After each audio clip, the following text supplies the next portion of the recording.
Capítulo 61, titulado Consejos a los jóvenes.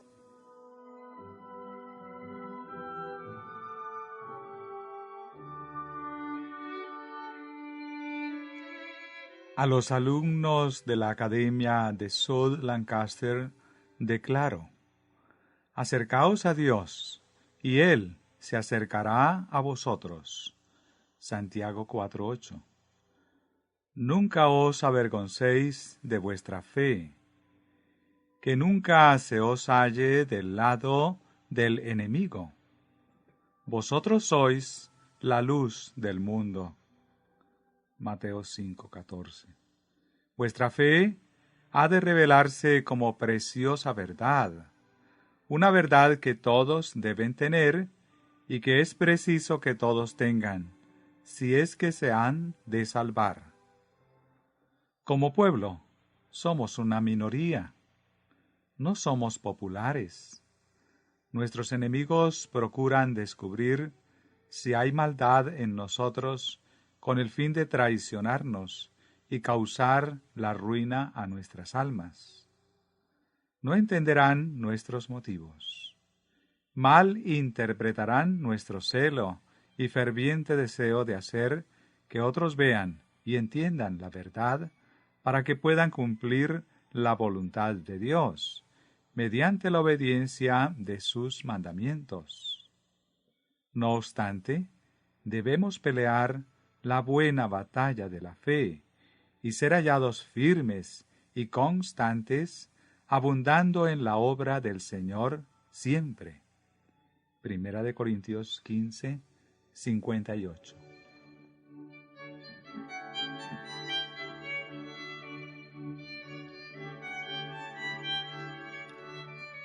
Es con sentimiento de tristeza inexpresable y a veces casi con desesperación que contemplo la condición de la juventud y me doy cuenta de lo difícil que es animar a educarse a aquellos que yo sé que Dios ha dotado liberalmente de capacidades.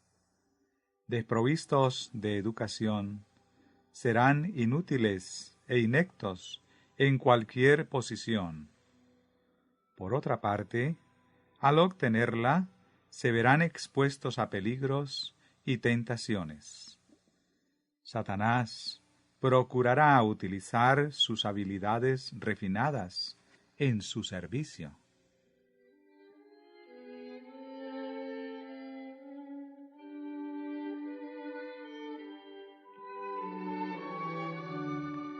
Algunos emplean sus facultades con fines malévolos. El veneno sutil de la sensualidad fluye por sus venas y encuentra pocos obstáculos en el camino. Es algo que fascina y encanta. La mente, que con el debido cuidado por la integridad moral es capaz del más alto grado de cultivo y excelencia literaria, a menudo se rebaja para dar ocasión a la concupiscencia. La moral elevada y la piedad práctica no tienen atractivo para estas almas engañadas, y es casi imposible ejercer ninguna influencia sobre ellos, ni por precepto, ni por ejemplo, que pueda contrarrestar los esfuerzos de Satanás para corromper y destruir sus almas. A menos que estos hombres y mujeres jóvenes estén dispuestos a aprender, dispuestos a recibir consejo de personas de experiencia, téngase por seguro que serán descarriados por las acechanzas de Satanás.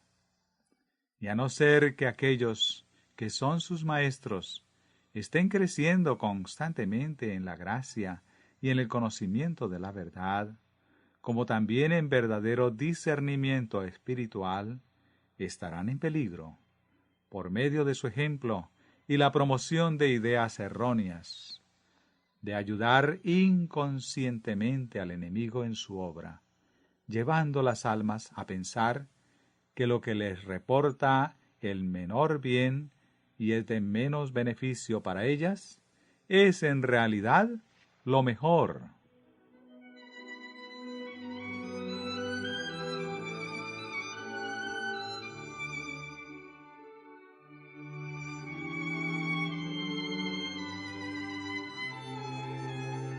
Los planes que se desarrollan y efectúan para la educación de nuestra juventud no son amplios en ninguna manera.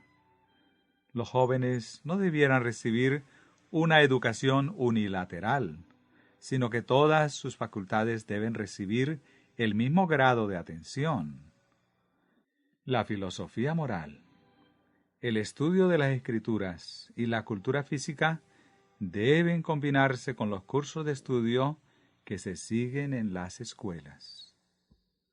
Toda facultad física, mental y moral necesita ser preparada, disciplinada y desarrollada para que pueda rendir el mayor grado de servicio.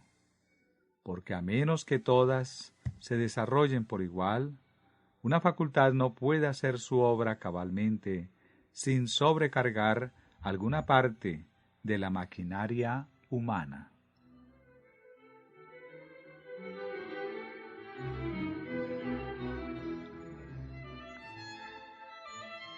Se ha dicho y escrito mucho con respecto a la importancia del cultivo de la mente para que rinda el mayor grado de servicio posible. Esto a veces ha dado lugar a la opinión de que si se educa el intelecto para que rinda su mayor potencial, se fortalecerá también la naturaleza física y moral, y se logrará el desarrollo integral de la persona. El tiempo y la experiencia han comprobado que esto es un error. Hemos visto a hombres y mujeres graduarse en un colegio sin estar en ninguna forma calificados para usar en forma adecuada el maravilloso organismo físico que Dios les había provisto. El cuerpo entero fue diseñado para la acción, no para la inacción. Si las facultades físicas no se ejercitan tanto como las mentales, éstas sufrirán mucha tensión. A menos que cada pieza del mecanismo humano lleve a cabo sus tareas asignadas, las facultades mentales no podrán usarse en su máxima capacidad por mucho tiempo. Las facultades naturales han de ser gobernadas por las leyes naturales y educadas para obrar en armonía con dichas leyes. Los maestros de nuestras escuelas no pueden pasar por alto ninguno de estos pormenores sin estar faltando a su deber. El orgullo los animará a procurar una norma mundana de rendimiento intelectual para que los alumnos puedan deslumbrar, pero en cuanto a habilidades sólidas se refiere, aquellas que son esenciales para capacitar a las personas para cualquier emergencia en la vida práctica, tales estudiantes están sólo parcialmente preparados para tener éxito en la vida. Su defectuosa educación a menudo los lleva al fracaso en cualquier ramo de empresa que acometan.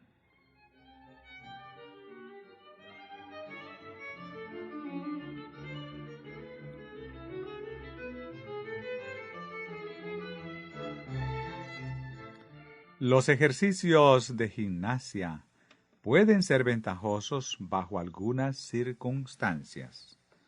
Fueron introducidos para suplir la necesidad de una preparación física útil y se han hecho populares en las instituciones de enseñanza, pero tienen sus desventajas. A menos que se regulen cuidadosamente, causan más mal que bien. Algunos han sufrido daños físicos permanentes como consecuencia de estos deportes llevados a cabo en el gimnasio. La preparación manual que existe en nuestras escuelas, si se lleva a cabo bien, podrá, en gran parte, reemplazar el gimnasio.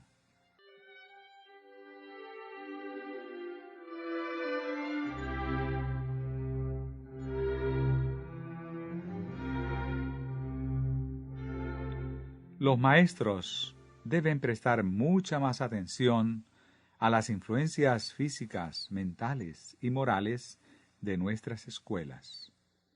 Aunque el estudio de las ciencias puede llevar a los alumnos a las altas cumbres de los logros literarios, no provee, sin embargo, una educación cabal y perfecta. Cuando se atienda especialmente el desarrollo completo de toda facultad física y moral que Dios ha dado, entonces los estudiantes no saldrán de nuestros colegios diciendo que son educados, cuando en realidad carecen del conocimiento necesario para hacer frente a la vida práctica y para lograr el desarrollo máximo del carácter.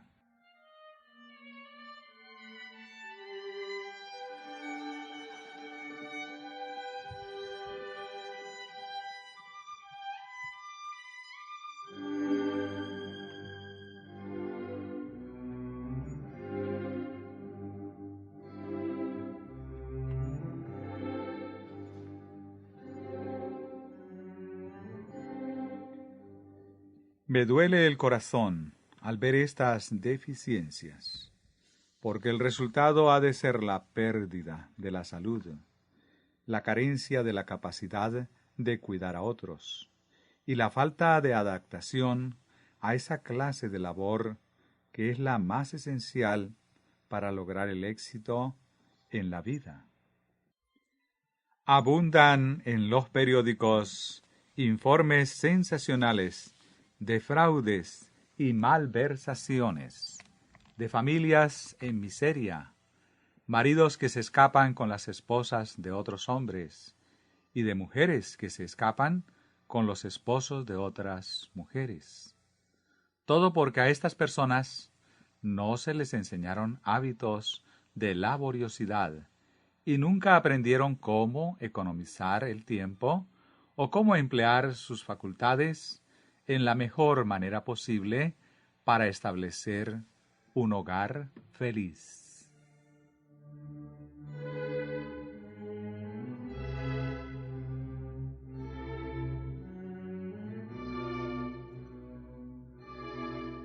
Ojalá me fuera posible hacer despertar a cada maestro de nuestro país con respecto a este tema. Ellos tienen una obra que hacer para ensanchar y elevar su obra educativa. Tenemos frente a nosotros un tiempo cuando la condición del mundo se volverá desesperante, cuando la verdadera religión que conduce a la obediencia de un así dice Jehová se extinguirá casi por completo. A nuestros jóvenes se les debe enseñar que las malas obras no son olvidadas, ni se pasan por alto por el hecho de que Dios no castigue inmediatamente con grande ira a los prevaricadores. Dios lleva cuenta de las naciones. A través de todos los siglos de la historia de este mundo, los malhechores han estado acarreando sobre sí ira para el día de la ira. Y cuando el tiempo se cumpla plenamente, cuando la iniquidad haya alcanzado el límite establecido por la misericordia de Dios, su paciencia se agotará. Cuando las cifras acumuladas en el registro celestial lleguen al nivel que indique que la suma de la transgresión se completó, vendrá la ira sin mezcla de misericordia, y entonces se comprenderá lo terrible que ha sido haber agotado la paciencia divina. La crisis culminará cuando las naciones se unan para invalidar la ley de Dios.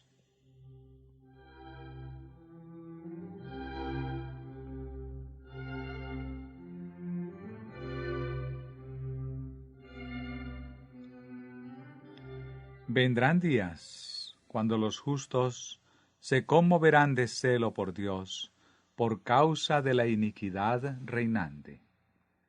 Nada sino el poder de Dios puede poner coto a la arrogancia de Satanás, coligada con hombres inicuos. Pero en la hora de mayor peligro para la Iglesia, ascenderán fervientes oraciones en su favor de los labios del remanente fiel. Y Dios oirá y contestará justamente en el tiempo cuando la culpa del transgresor haya llegado al grado máximo. Él hará justicia a sus escogidos, que claman a Él día y noche.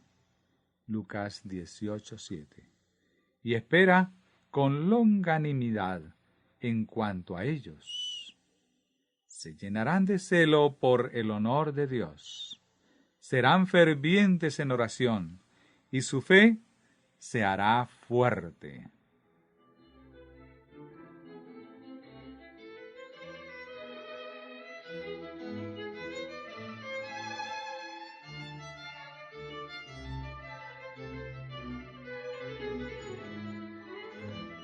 Hay muy poco entusiasmo entre los alumnos. Deben hacer esfuerzos más fervientes. Para aprender cómo estudiar, hay que estudiar mucho. Cada alumno debe cultivar el hábito de la laboriosidad. Debe asegurarse de que no salga de sus manos ninguna labor de segunda clase. Debe acatar las palabras de Pablo dirigidas a Timoteo. Entre tanto que voy, ocúpate en la lectura, la exhortación y la enseñanza. No descuides el don que hay en ti, que te fue dado mediante profecía, con la imposición de las manos del presbítero. Ocúpate en estas cosas, permanece en ellas, para que tu aprovechamiento sea manifiesto a todos. Ten cuidado de ti mismo y de las enseñanzas. Persiste en ello, pues haciendo esto, te salvarás a ti mismo y a los que te escuchen. Primera de Timoteo 4:13 al 16.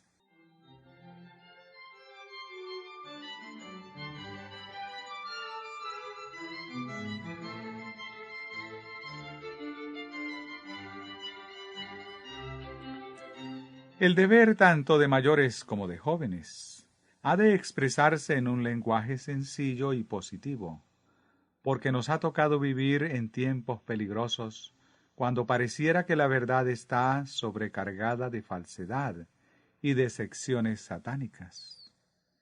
En el tiempo de examen y prueba, el escudo de la omnipotencia cubrirá a quienes Dios ha hecho depositarios de su ley. Cuando los legisladores repudien los principios del protestantismo, para dar su aprobación y estrecharle la mano de hermandad al romanismo, entonces Dios se interpondrá de una manera especial en defensa de su propio honor y de la salvación de su pueblo.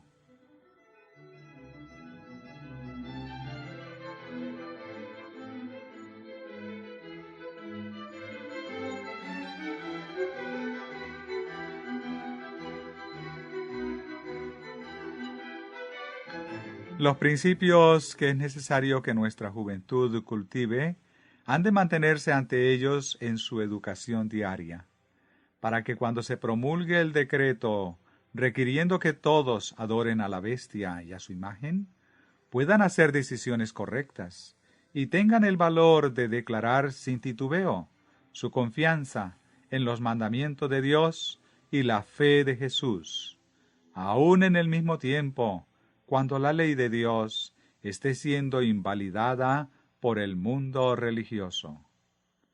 Aquellos que vacilan ahora y se ven tentados a seguir en pos de los apóstatas, que se han apartado de la fe, escuchando a espíritus engañadores y a doctrinas de demonios. Primera de Timoteo 4:1. Se encontrarán de seguro al lado de los que invalidan la ley de Dios, a menos que se arrepientan y posen sus pies firmemente sobre la fe que ha sido transmitida a los santos.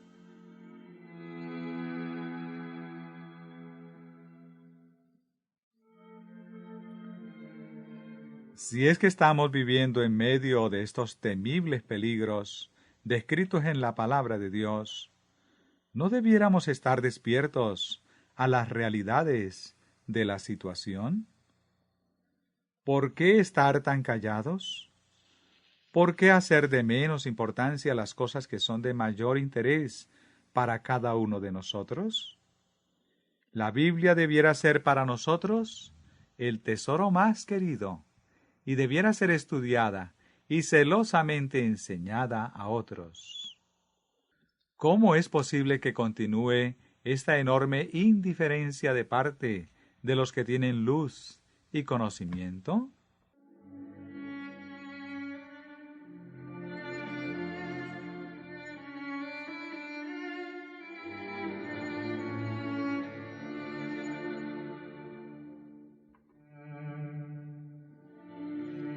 La profecía y la historia deben formar parte de los estudios en nuestros colegios, y todos los que aceptan puestos como educadores deben apreciar cada vez más la voluntad revelada de Dios. Deben instruir con sencillez a los estudiantes. Deben abrir las Escrituras y demostrar por medio de su propia vida y carácter la preciosidad de la religión bíblica y la hermosura de la santidad. Pero que nunca, ni por un instante, se dé la impresión a ninguno que le sería ventajoso ocultar su fe y doctrinas de la gente incrédula del mundo, por temor a no ser tan altamente estimado si sus principios fueran dados a conocer.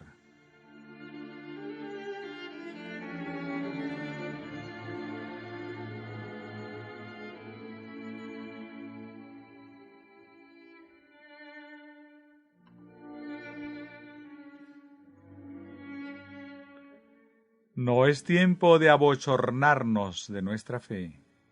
Somos espectáculo ante el mundo, ante los ángeles y ante los hombres.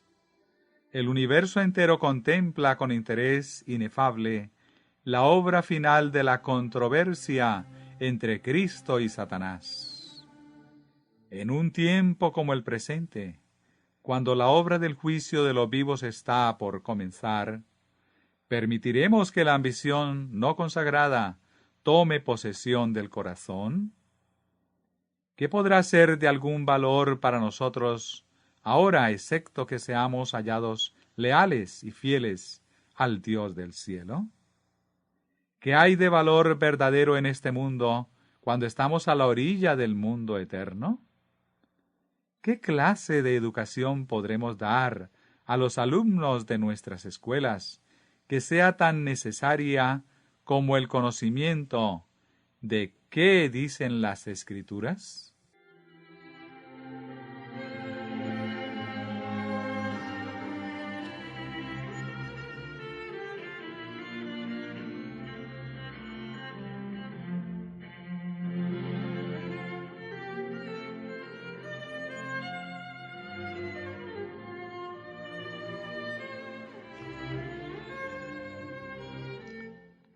Subtítulo: Ejemplos de fidelidad heroica hacia Dios.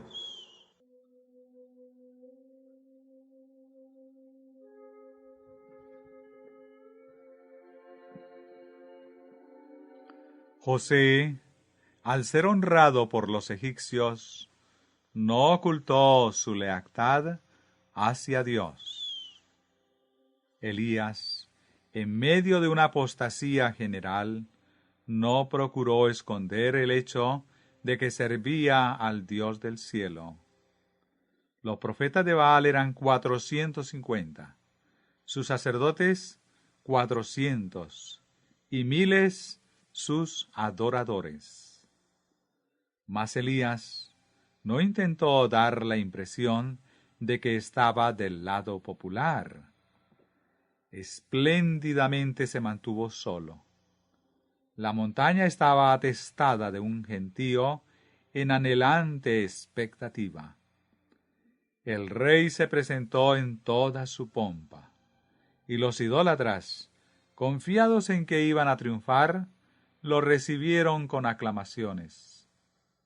Pero Dios había sido grandemente deshonrado. Un hombre, y solamente uno, parecía vindicar el honor de Dios. En tonos claros como de trompeta, Elías se dirigió a la vasta multitud.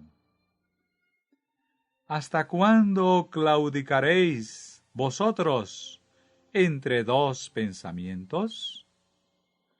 Si Jehová es Dios, seguidle, y si Baal, id en pos de él. Primera de Reyes 18:21. El resultado fue que el Señor Dios, que rige los cielos, fue vindicado, y los adoradores de Baal fueron sometidos a muerte. ¿Dónde están los Elías de hoy?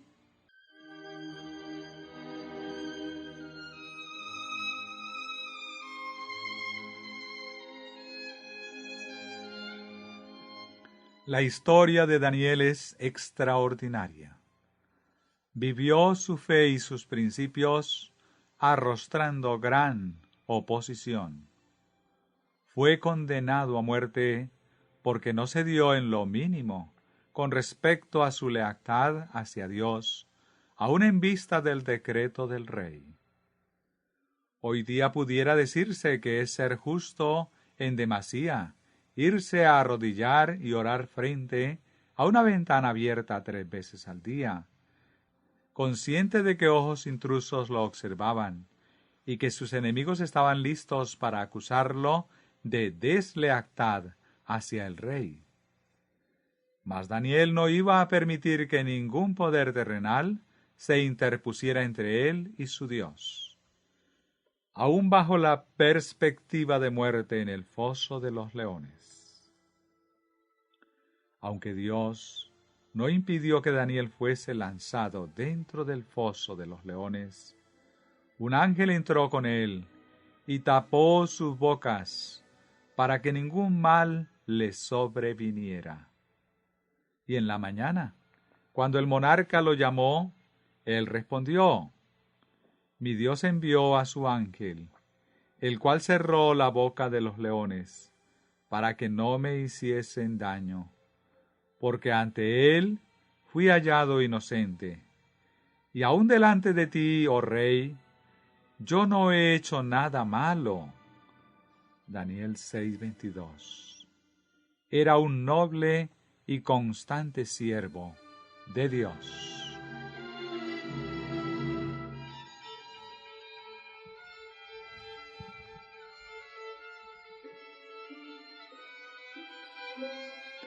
No se gana nada por medio de la cobardía, o teniendo temor de dar a conocer que somos el pueblo de Dios, que guarda sus mandamientos.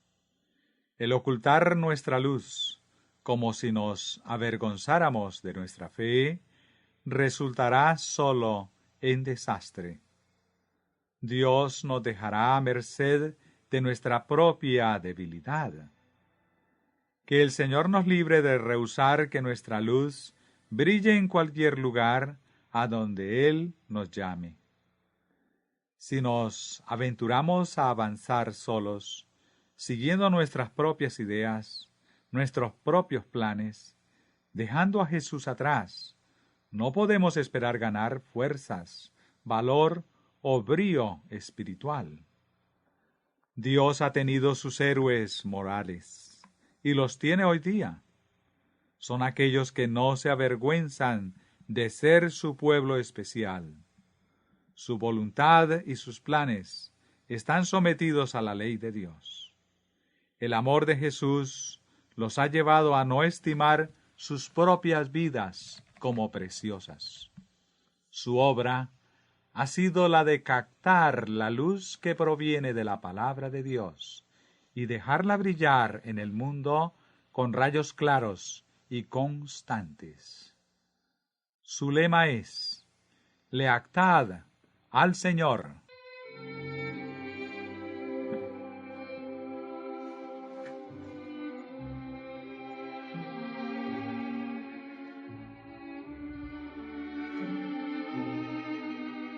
Subtítulo: Ministros educados.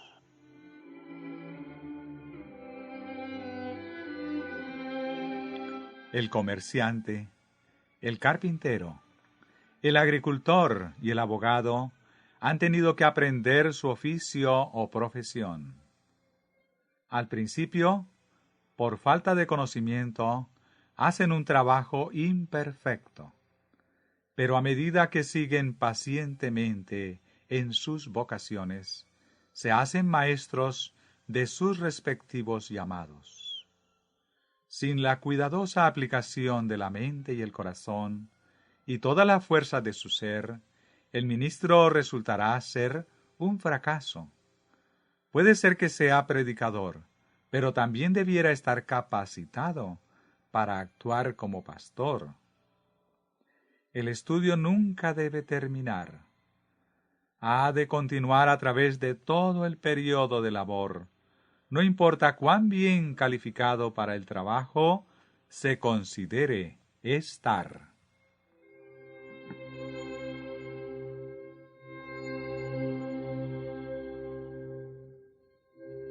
Los tiempos en que vivimos requieren que haya un ministerio inteligente y educado. Las falsas doctrinas se están multiplicando.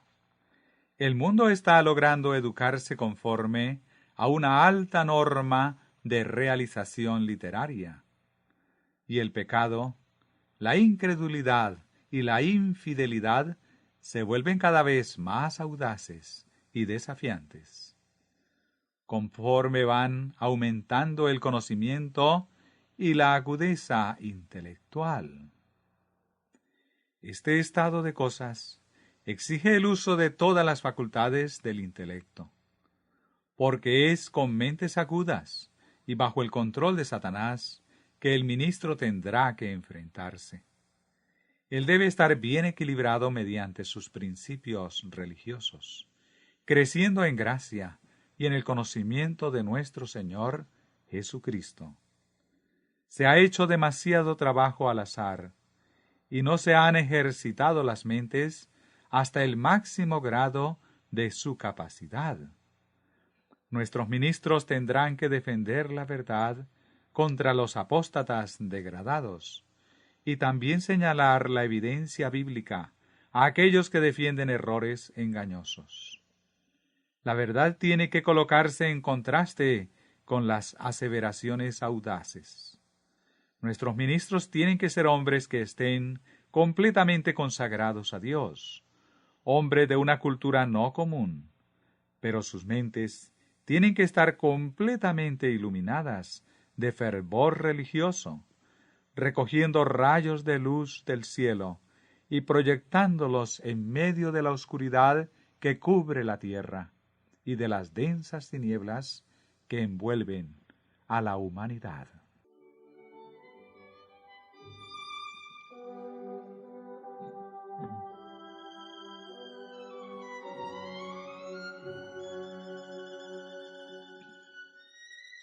El vicio y el crimen y la iniquidad de todas clases aumentan constantemente.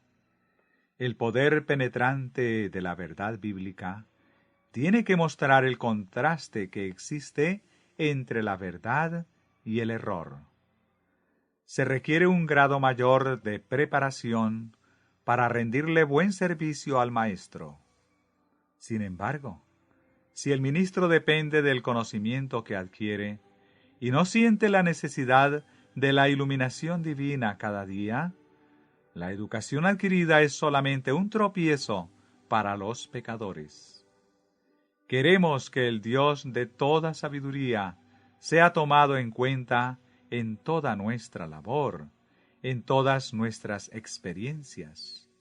Entonces, el mínimo conocimiento que se obtenga será un poder en favor del bien y nos ayudará a desarrollar una capacidad y un fervor como los de Cristo. Esto es religión.